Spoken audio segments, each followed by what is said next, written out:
ku rattaba mana subscribe sannan ku danna ƙararrawa.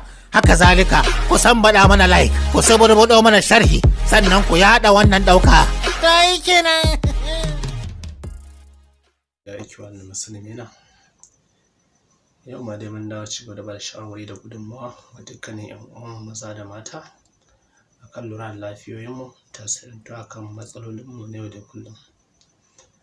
To akwai tambayar da ta ɗan yawaita cikin satikan nan ko kuma kusan kullum tana damun 'yan uwan maza da mata, matsalar ta saurin kawowa ko kuma ta rashin ƙarfi ko ta rashin kuzari ko kuma da zarar kai mu'amala sau ɗaya ga iyalinka ka ji ba ka sha'awar yin mu'amala da ita. To duk wani matsalolin suna tasirantuwa ne akan wasu dalilai.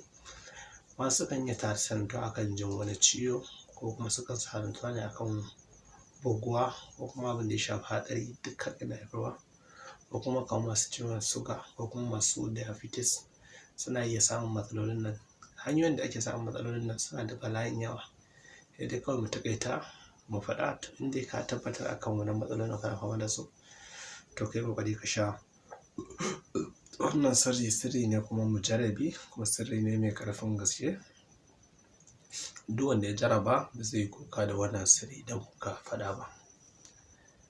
A kullum muna bai mutane shawara sa ɗauka abin rubutu suna rubutawa. Ƙila in kai baka da matsala da aka yi samun ka ji wani ɗan uwanka ya da matsala ko kuma wani abokinka ya da matsala, sai mu ma ɗauka muna ba da shi na cikin littattafai muke faɗa ku duba ba, muka baka kuma shi mun wuce gun. Sai dai kusa ma ka tambaye mu manta ma kan wani abu muka ma magana, yiwuwa sai ka ba mu bidiyon mun ka turo mana shi ko kuma mun samu ni tambaya makamantan haka.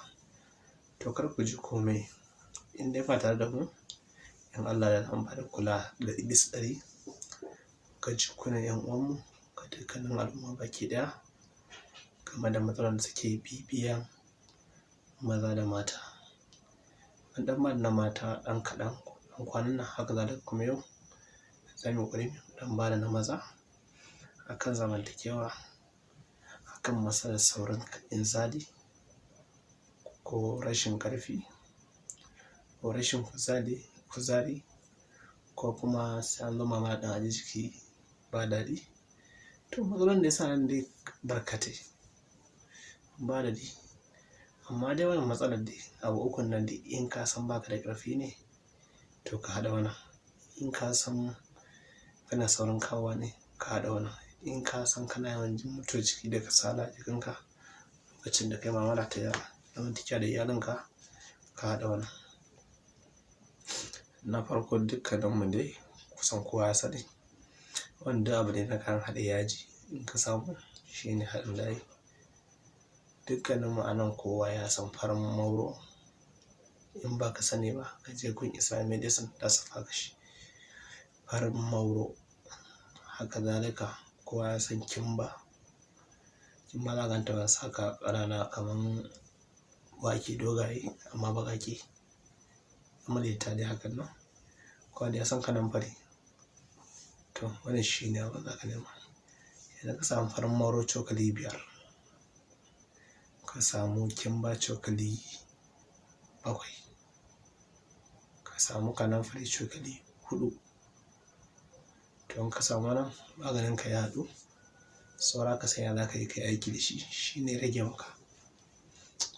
Sai ka haɗa su guri guda, bayan ka haɗa su guri guda sun gaurayu ka tabbatar garin su ka daga duka sun zama gari.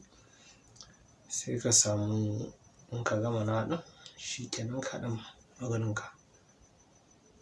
Sai ka samu misali in za ka sha daga nan Allah waye ka samu ruwan ɗumi mai zafi, sai ka zuba cokali 1 a cikin ruwan ɗumin, sai ka ba shi 5 minutes, minti 5 ko minti 7 ko zuwa da 10 dai kada ka bari dai sanyi gaba ɗaya.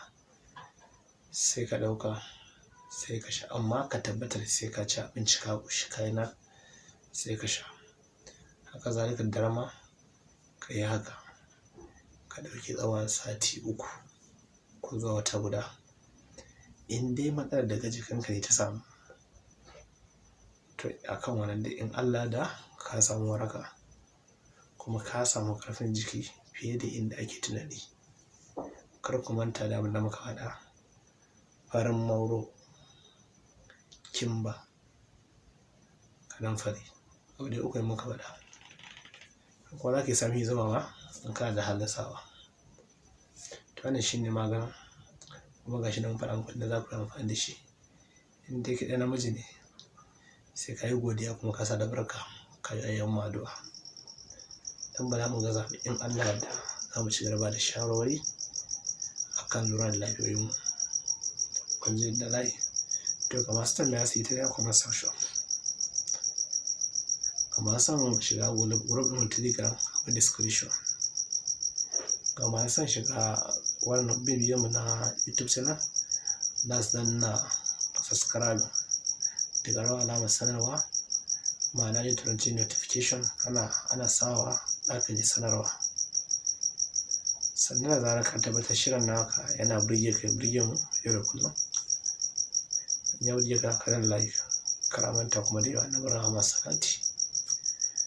An zamu dakata, ba za mu jar bidiyon ya yi ba. Allahumma salli ala sayyidina Muhammadin wa ala ali Muhammadin wa sallim.